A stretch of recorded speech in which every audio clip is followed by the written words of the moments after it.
Hi guys, so today we will watch the 14 reasons why the Philippines is different from the rest of the world. So I have here JC. So tingin mo JC, ano yung mga something different sa Philippines compared to the rest of the world?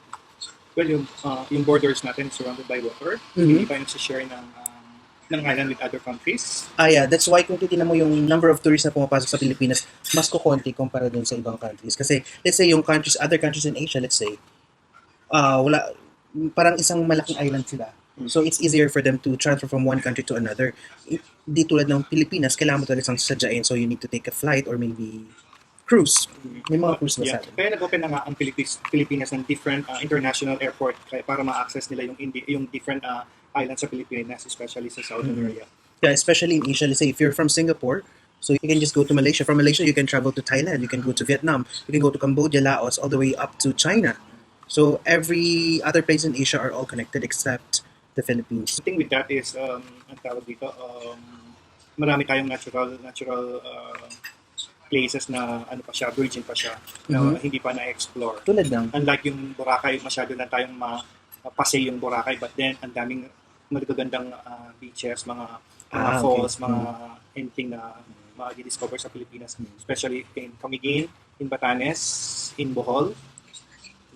Pero usually kasi siguro mas napopromote kasi yung Boracay. Usually yung mga tourists ang pinupuntahan nila ngayon is Palawan.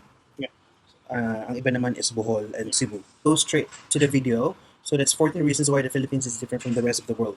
In 3, 2, 1.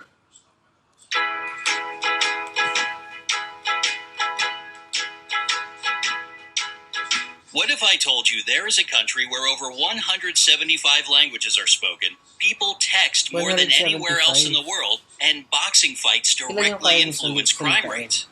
It sounds pretty much unbelievable, but it's all true in the Philippines. 14. There are more than 175 spoken languages. There are 2 official languages in the Philippines: Filipino, based on Tagalog, and English.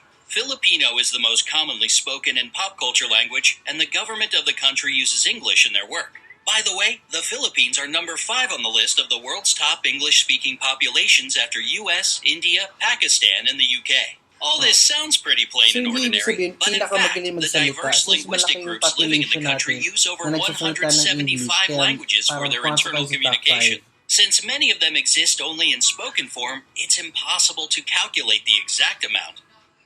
13. Their capital is the most densely populated city in the world. The nation's capital, Manila, and its 16 surrounding cities that make up the Metro Manila area have a population of 12.8 million people. During the daytime, this number gets way higher since many people come here to work. And while the number doesn't sound that crazy, take note that all these people live and work in an area of 16.56 square miles. This makes the population density equal to 111,002 people per square mile. And that's 5 times higher than in Mumbai or Paris, for example. 12.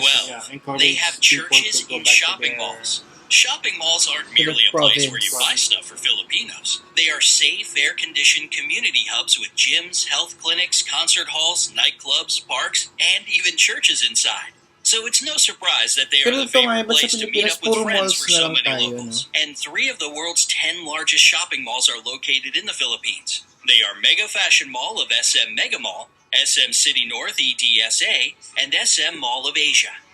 11. Filipinos are the number 1 texting nation in the world. You already know Filipinos love meeting up with friends at shopping malls, and when they can't see each other in person, they text. And when they do it, they rarely limit it to, "Hey, how are you?" In fact, they send about 400 million texts a day. And that's around 142 billion texts a year. It's more than the US and Europe put together. Not exactly a little number for a country of 107 million people. Siguro hindi naman lahat ng 10. internet. They So have a unique form of transportation. If you visit Manila, you'll notice some interesting-looking vehicles called jeepneys. They are converted U.S. Army Jeeps that stayed in the country after World War II. Filipinos adapted them to transport up to 18 passengers who jump on the jeepney going in their direction and ring the bell for it to stop. There are about 50,000 jeepneys in Manila, and they all look different. with basketball stars, cartoon characters, inspirational quotes, neon lights, and whatnot on them. There are two major problems with jeepneys: safety concerns and pollution. They produce huge amounts of black smoke. So hurry up if you want to ride before they get replaced with a rapid Hindi tayo transit sumakay system. dyan sa San Francisco. 9. One of the islands has more Sayang. volcanoes than towns. The Philippines are, without a Camiguin. doubt, a super Saan scenic yan? location. Among all mas the madami islands pa that daw are a yung part of it, volcano sa Camiguin mga- sure stands out, Camiguin. with more volcanoes per Nakapunta ka square na ba na mile than Camiguin? any other island on the planet. The island is 14 miles long and 8.5 miles wide, and has 7 volcanoes and 5 Wow. towns. And even though earthquakes and eruptions shaped it, volcanoes have been deep asleep since the 50s, so thousands of So, tourists can safe pa safely naman visit siya. the island these Maraming days. hot spring. 8. Their national flag has a secret meaning. Yeah. The national flag of the Philippines has 2 Very bands unique. of blue and scarlet, and a white triangle at the hoist with a yellow sun and 8 rays, each of them standing for one province of the country. The yellow stars stand for the 3 largest island groups: Luzon, Visayas, and Mindanao. What makes the flag really unique is that it can be reversed to Even the declare a race. state of war.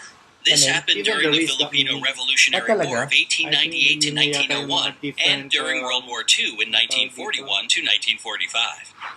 7. Boxing directly affects crime rates in the country. Filipinos love So, sobrang boxing and popular are sa crazy Pilipinas about their talaga. most famous boxer, Manny Pacquiao. Whenever he fights, the whole country is glued to its TV sets. And according to the Philippine National Police, PNP, crime rates in the country drop significantly when he's in the ring. During his 12-round fight against American boxer Floyd Mayweather Jr. that went from 9 a.m. to 3 p.m., not a single crime was committed in the whole Manila metropolitan area. It was basically the same during other major fights with the participation of the people's champ, Manny Pacquiao. 6. A lot of Filipinos work abroad. It might be because of their flexible and Parang 12 reliable million character, yata. or the fact that they speak 12 great or English as a 14 second million. language. But more than 11 million 11 million. Filipinos work abroad. It's around 11% of the population, and a quarter of all overseas nurses in the Yes. world come from the Philippines. 5. Their rice terraces are the 8th wonder of the world. Banawa rice terraces are the oldest in the world, and were so smartly designed that they still bring a harvest of rice and vegetables, most of During which my get high school, exported. it's included And it for is the believed if 8 all the terraces 7. had been built end to end, 7. they would stretch halfway around the world. Gusto Today, kong these marating places yan. bring the country more money as a similar yan tourist sa, destination sa than rice Bali. plantations, Bali, and no? thus they play an important role for the economy Pero of yung the sa Bali Philippines. medyo mas maliit eh. 4. They produce a lot of coconuts. For years, the Philippines had been the #1 producer of coconuts in the Wow. world. And even though the leadership now belongs to Indonesia, 153,532,000 tons per year is still an impressive number, isn't it? These coconuts are used to make Pero anything parang from mahal sa clothing atin ang to beauty coconut. products. Bakit nga ba? 3. The first European to visit the Philippines was Ferdinand Magellan. The legendary explorer made the first record of the archipelago among the Europeans in 1521. He founded the first settlement in Cebu, and thus most of the area Cebu. became a Spanish colony. This explains the fact that around 90% of the population are Christian, unlike most of the country's neighbors. In 1898, Parang the tayo lang yung Philippines Christian went sa under Asia, U.S. no? rule, and later, in Mostly, 1946, became an Muslim independent and republic. Buddhist. So Cebu is the oldest A city, right? Filipino made the first Ano ba? karaoke machine. If you love to sing along, you ought to thank Filipinos for your favorite pastime.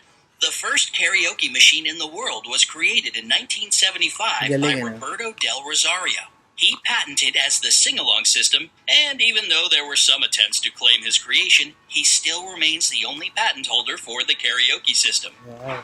1. The population is extremely good-looking. Along with their love for boxing, Totoo ba texting, to? and shopping, Filipinos are crazy about beauty pageants. It might be the years of American rule that gave them this love for competitive beauty, but the fact remains a fact. They have won in all major international pageants 15 times. There were 4 girls mahilig ka crowned Miss manood ng Universe, ganyan. 1 Miss World, 6 title holders of Miss Basically, siguro International, mga and 4 Miss Filipino are Earth very crowns. The competitive. first official pageant was Competitive. held within the country in 1908, and since 2001, it's not just about beauty, but also for the promotion of environmental protection. Would you like to visit the Philippines? Or maybe you've already been there, on the bright side of life. Even Alright. sa sports, pwede tayong mag-excel. Ang issue lang doon is hindi tayo funded. Hindi talaga supported ng government. Kasi when you support ang tawag dito, sports, medyo malaking. Medyo mahal. Hindi, tsaka una-una wala tayong facilities. So, mas mahirap. So, hindi siya funded. Walang facilities. Alright, so thank you guys for watching. If you like the video, please comment down below. Don't forget to like and subscribe.